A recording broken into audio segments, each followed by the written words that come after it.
So, as you can see from the rather large title, today I would like to have a little bit of a discussion with you on America's food desert epidemic. But before we go into that kind of topic, which can get pretty heavy at times, I'd actually like to start off a little bit slower with something that I rather enjoy. Math. So why food and math, right? How do they correlate? Besides the fact that they can both put you to sleep given enough time, right? Hopefully not for the next 8 minutes. Try to stick with me. I've actually selected these three equations because the numbers within them are the focus of my talk. The average family of 4 receiving SNAP benefits, or aid from the government's Supplemental Nutrition Assistance Program, receives on the high average roughly $29 per week to use as a grocery budget. Now this means that living off of that budget, a family of 4 must subsist off of $7.25 each over a 7-day period. So why did I then subtract 7, making it exponentially harder and lowering the budget to $22 and $5.50 per person? Well, after doing some research, I actually found that $7 is the average price of 2 one-mile Ubers or Lyfts. 1 mile is the average distance, really the minimum distance, that someone living in a food desert must travel to reach a supermarket or a grocery store. So this means that if a family of 4 living in a food desert decides to make the journey to a supermarket or grocery store, they must subsist off of $5.50 per week, making finding nutritious food that is affordable extremely difficult. So let's define a food desert, right? Food deserts are areas of generally low income and poverty in which residents live with limited to no access to nutritious foods. A 2010 census discovered that nearly 2.3 million Americans live over 1 mile from a grocery store and have no access to a vehicle to reach it. That same census found that accounts for roughly 2% of U.S. households. So this means that 2% of U.S. households not only live within food deserts, but have no easy way to leave them, making finding affordable food nearly impossible. This is actually a map of post-Hurricane Katrina New Orleans, transposed over the statistic from that same U.S. Census, and everyone living in those orange areas lives over 1 mile from a grocery store, placing them within a food desert. Now, when you think of a food desert, I don't necessarily want you thinking of some sort of post-disaster supermarket crash. I'd much rather you think of it like this. Food deserts, especially urban ones, are filled to the brim with gas stations and convenience stores. And yes, stores like this do on occasion carry such staples as milk, bread, and even fruits and vegetables. However, the word here that we must pay attention to is convenience. When something is made easier for us, say, giving someone the ability to pick up a piece of fruit for their child on the way to school in the morning as a snack, or picking up that gallon of milk that we forgot from the grocery store when we fill up our tank that day, prices go up, and they go up quite a lot. Tulane University found that this is approximately the difference between spending $29 at a supermarket and spending that same $29 of SNAP benefits at a gas station.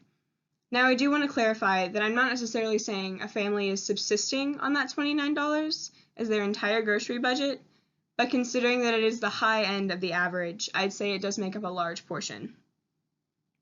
Now that we have discussed the disease, I'd actually like to discuss the epidemic.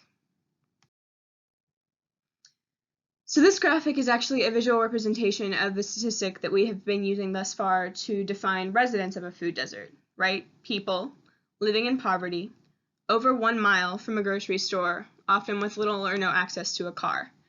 Group them together geographically, and you've created a food desert.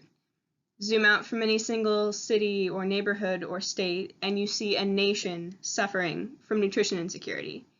Now, every epidemic has its symptoms, and I'd like to discuss a few with you. Focus on those food deserts in this graphic that you see, mostly those black and red areas, especially in the South. Now try to remember them. And now transpose them over this graphic that shows patterns of diabetes and complications and diabetic death in the United States. Do you notice any similarities? Because I most certainly do. According to the Spoon University Food Education Project, rates of diabetes and death due to diabetic complications are 2 times as high within food deserts as they are outside of them. Of course, diabetes isn't the only issue that accompanies food deserts. Spoon also found that people living in food deserts, especially urban ones, are almost 2.5 times more exposed to fast food restaurants than citizens living outside of a food desert. A McDonald's, or even more than one, is far closer and more open and obvious than any Kroger or Aldi's ever will be. Subsisting on a high-fat, high-sugar diet, such as one based on fast food, leads to both malnutrition and obesity. I want to make a quick clarification on the last point that I made. I often hear people use the words malnutrition, undernutrition, and starvation as interchangeable terms, and they're just not exactly at least. To be undernourished is to lack sufficient calories and energy to promote a healthy diet and to allow you to move and be physically active, while malnutrition is to lack vitamins, minerals, proteins, and other micronutrients that allow you to live in a healthy way. One who is undernourished is almost certainly malnourished, but that property is not necessarily commutative. One who is malnourished and subsisting off of fast food could look entirely well-fed and entirely healthy, but they are lacking the nutrients they need to thrive. And this can really harm and prove detrimental to children and to their later health. It was found in a study out of Tulane University that in areas of overpriced fruits and vegetables, such as food deserts, there were far higher increases in a child's weight over the course of their development. And this leaves them more susceptible to both adolescent and adult obesity and the medical complications that can come with that, such as diabetes, as we've discussed. Tulane also found in a survey of families moving out of food deserts into slightly wealthier neighborhoods that body mass indexes greatly lowered over the course of time in those families after they moved, showing that they lost weight and likely increased their health. So what can we do about it, right? And why should we care? Well, in my opinion, everyone deserves to be healthy, and everyone really should care about humanity's health. No, I'm not saying that we should stand out on street corners handing away free produce because that's neither cost-effective nor is it really sustainable. However, if cost is your motivator, Tulane University's College of Social Work actually found that we as a nation spend nearly $71 billion a year on public health care, which is estimated and associated with poor diet. So maybe if we spend a little bit now, we can actually save a lot in the long run. I'd like to offer 2 possible solutions. Consider the success of current subsidized urban community gardens. These gardens, such as one in Cleveland, Ohio called the Kentucky Garden, actually sell plots and supplies to residents for between $5 and $20 annually, and not only provide cheap and fresh produce, but often run programs to help educate the youth in those areas on healthy living through cooking classes and even free gardening. So this option, according to the Kentucky Gardens website, has greatly aided their community and has nearly eliminated the food desert in that area. However, I do understand that land is a prized commodity and there's some cities where there is no space to give away. So there is an option for them as well. Subsidized farmers markets would require some sort of local or government aid in the beginning, but would not only help those living in food deserts by introducing them to new produce at cheaper prices, but could also help farmers as well.